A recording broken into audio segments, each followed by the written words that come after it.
Dead தேர்வு விவகாரத்தில் முதல்வர் மு.க.ஸ்டாலினின் வழிகாட்டுதலின்படி தமிழக அரசு சார்பாக சீராய்வு மனு தாக்கல் செய்யப்படும் என்று தெரிவித்துள்ள பள்ளிக்கல்வித்துறை அமைச்சர் அன்பில் மகேஷ், ஆசிரியர் தரம் தொடர்ந்து மேம்படுத்த வேண்டும், எதிர்கால நியமனங்களுக்கு டெட் ஒரு கட்டாய தேவையாக இருக்க வேண்டும் என்ற கொள்கையை தமிழக அரசு ஆதரிக்கிறது. அதே நேரம் ஏற்கனவே பணியில் இருந்த ஆசிரியர்களுக்கு இந்த தேவையை பின்னோக்கி பயன்படுத்துவது பெரும் கவலையை ஏற்படுத்தியுள்ளது.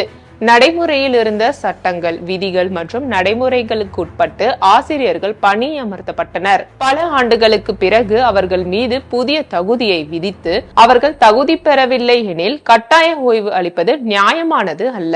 இந்த நடைமுறை செயல்படுத்தப்பட்டால் பெருமளவிலான ஆசிரியர்கள் கட்டாய ஓய்வுக்கு பெற வழிவகுக்கும். இதனால் தமிழகம் முழுவதும் உள்ள பள்ளிகளில் ஆசிரியர் பற்றாக்குறை ஏற்படும். வழங்கப்பட்ட குறுகிய காலத்தில் டெட் தகுதி பெற்ற ஆசிரியர்களை சமமான எண்ணிக்கையில் பணியமர்த்தி பயிற்சி அளிப்பது நடைமுறையில் சாத்தியமற்றது. இத்தகைய சூழலை தவிர்க்கவிட்டால் அது லட்சக்கணக்கான மாணவர்களின் கல்வியை பாதிக்கும் என்று அன்பில் மகேஷ் குறிப்பிட்டுள்ளார்.